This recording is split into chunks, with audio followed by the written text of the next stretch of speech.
Halo para pecinta manhwa, kali ini Mimin akan melanjutkan pembahasan terbaru sang prajurit legendaris yang menjadi bos gangster demi membalas dendam. Pada part 39 diakhiri dengan pertarungan Yisou, sang pemilik puncak kekuatan Korea, menghadapi Taega yang merupakan Yakuza pemegang puncak kekuatan di Jepang. Meski Yisou tersudutkan oleh para tentara bawahan Kolonel Seo yang siap mengincarnya saat tubuhnya melemah saat melawan Taega, tapi Yisou tidak bergeming sama sekali. Dia bahkan menyempatkan untuk membakar rokoknya, meskipun beberapa jarinya telah patah. Setelah itu Yisou memungut senjatanya kembali diiringi Taega yang kembali bangkit. Agar belatinya tidak lepas dari genggamannya, maka Yisou akan mengikatnya sekuat mungkin. Lalu dengan tatapan dingin yang sangat menakutkan, Yisou meminta semua musuhnya untuk maju tanpa ragu. Tindakan Yisou yang sangat terburu-buru tak lain untuk bergegas menyelamatkan Sion yang sudah tertangkap. Di sana Sion bertanya sampai kapan Wang Ho akan menikmati minumannya seorang diri. Sion yakin jika pihak dari Sogo pasti ingin menghabisinya, dan fakta dirinya masih hidup menunjukkan jika Wang Ho memiliki sesuatu dengan membiarkannya tetap hidup. Sambil memprovokasi Wang Ho untuk segera menghabisinya saja, Sion juga mencoba melepaskan ikatannya. Wang Ho terkesan karena orang-orang elit seperti Sion memiliki kecerdasan yang jauh lebih baik dibandingkan para gangster. Dia pun membenarkannya akan dirinya menginginkan sesuatu dengan menjadikannya tawanan.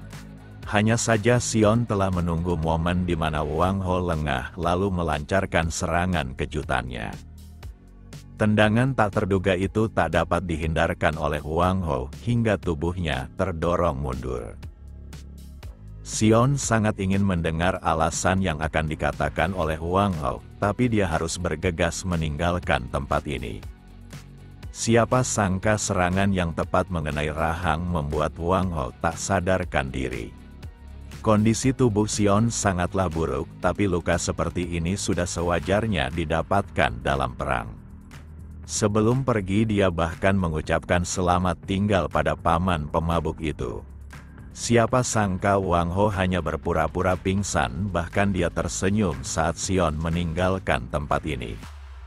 Sambil berlari Sion merasa harus keluar dari tempat ini sebelum memutuskan rencana selanjutnya karena dia sendiri tak mengetahui di mana dirinya sekarang. Saat melarikan diri tiba-tiba saja Sion bertemu dengan anak buah Wang Ho yang sedang berjaga. Orang-orang itu pun segera menghunuskan senjatanya, tapi Sion bergerak cepat untuk mengatasi mereka. Saat seseorang mencoba menusuknya, maka Sion hanya perlu menghindar sebaik mungkin. Akan tetapi Sion tidak berada dalam kondisi primanya, dan dia tidak boleh membuang waktunya di tempat ini sebelum kawanan gangster di tempat ini berkumpul mengincarnya. Luka di perutnya benar-benar sangat menyusahkan, seakan tubuhnya terkoyak saat berlari. Beberapa saat kemudian Sion akan melewati tangga dan terkejut akan yang dilihatnya.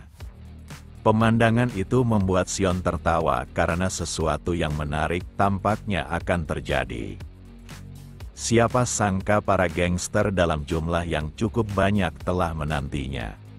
Kemudian Sion kembali dikejutkan akan suara yang memanggil namanya. Para anak buah Wang Ho pun mulai mengalihkan perhatian mereka pada seseorang yang ada di belakangnya. Sosok itu merasa situasi ini tidaklah terlalu buruk karena melihat Sion yang menyedihkan benar-benar menghiburnya. Sambil tertawa Sion mengungkapkan jika dirinya masih bisa bertarung dalam keadaan seperti ini.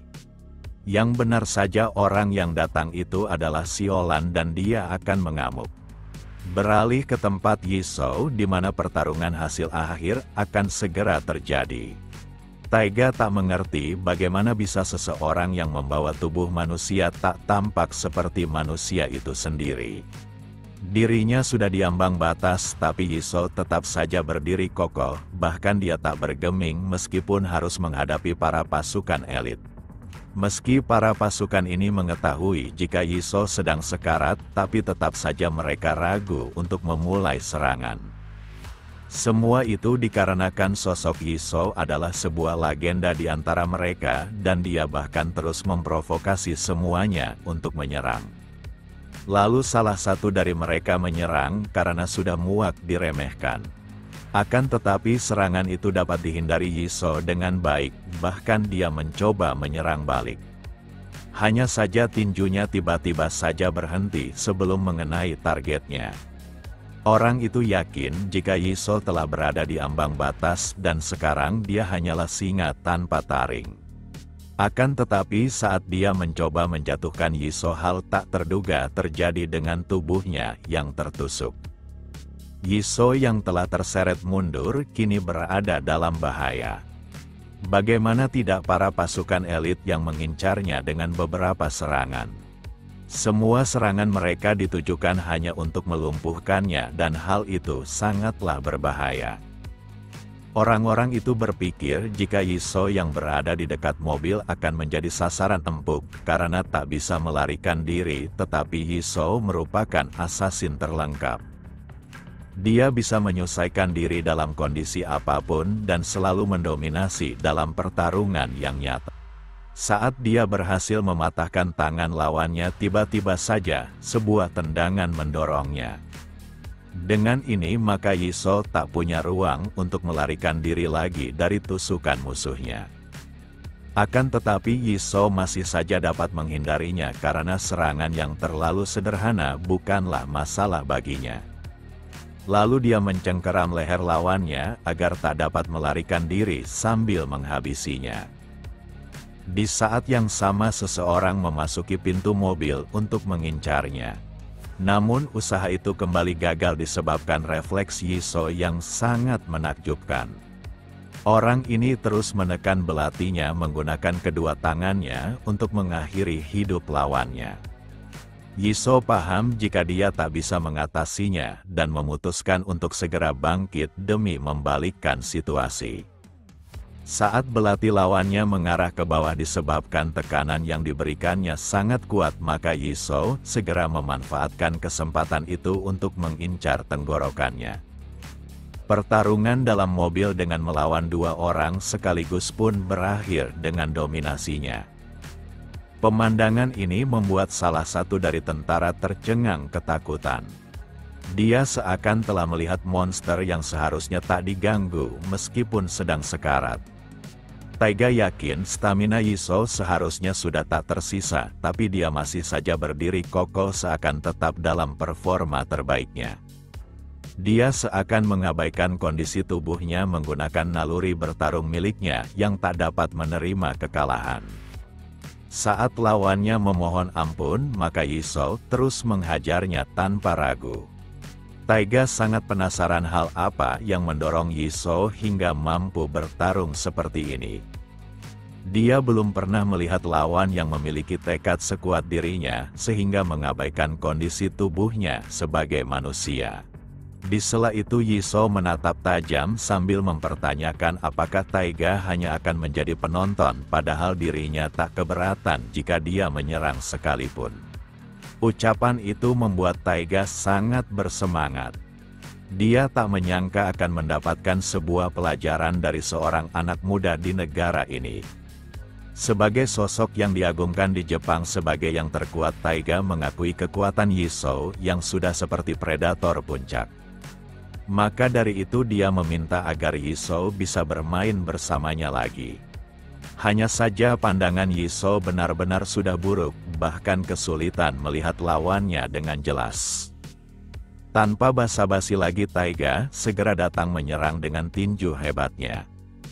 Siapa sangka tinju itu dapat dihindari oleh Yisou meskipun dalam keadaan susah payah. Walau tak tersentuh, tapi Yisou tiba-tiba saja tersungkur dengan sendirinya. Taiga sangat menyayangkan kejadian ini, tapi hal ini juga sudah sewajarnya. Tubuh Yisou saat ini tidaklah berada dalam kondisi yang dapat dipertahankan dengan tekad belaka. Meski demikian Yizhou enggan menerima bantuan dari musuhnya dan dia akan terus bangkit sekaligus menghabisi siapapun yang menghalanginya. Di sisi lain para pasukan elit yang memimpin misi ini memerintahkan semua unitnya untuk menyerang dengan kekuatan penuh. Malam ini mereka harus memastikan kematian sekaligus mengakhiri sang legenda unit tersembunyi yaitu Yizhou sendiri.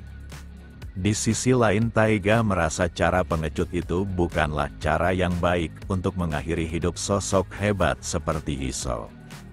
Meskipun dia mengakui Yizhou sebagai rival yang pantas, tapi mereka tetaplah musuh dan Taiga bersedia memberikan akhir yang baik bagi Yizhou. Dia akan mengurus semua pasukan elit dan mereka berdua bisa bertarung kembali sampai akhir. Akan tetapi Yizhou bukanlah sosok yang pantas untuk dikasihani, bahkan dia meminta Taiga maupun para tentara itu untuk menyerangnya secara bersamaan. Taiga mengerti jika Yizhou ingin mengambil jalan seperti itu, maka dia tak punya pilihan selain menghabisinya secara langsung sebelum para pasukan elit itu yang melakukannya.